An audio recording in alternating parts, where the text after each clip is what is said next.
Maswerteng tanghali po mga ka-STL. Narito na po ang resulta ng STL Pangasinan para sa araw na to, first draw, March 16, 2026, araw ng Lunes. Naway ang mga natayaan nyo pong mga numero kanina ay manalo nawa ngayong tanghaling ito, 12 PM. Kaya't kunin nyo na po ang inyong mga ticket.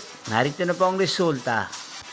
Ang mga numerong nanalo sa STL Pangasinan ngayong tanghaling ito, March 16, 2026, 12 PM. First draw result, 34 at 40 in exact order. Again, 34 at 40.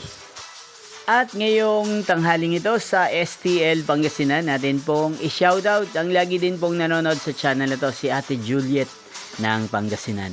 Shoutout po sa inyo, Ate Juliet. Sana po ay nasa maayos kayong kalagayan. At sa lahat po ng mga taga Pangasinan na lagi pong nanonood sa channel na to, shoutout po sa inyo. Inyo pong napanood ang resulta ng STL Pangasinan. Magkita-kita pong muli tayo mamayang 5 PM para sa second draw result ng STL Pangasinan. Thank you for watching.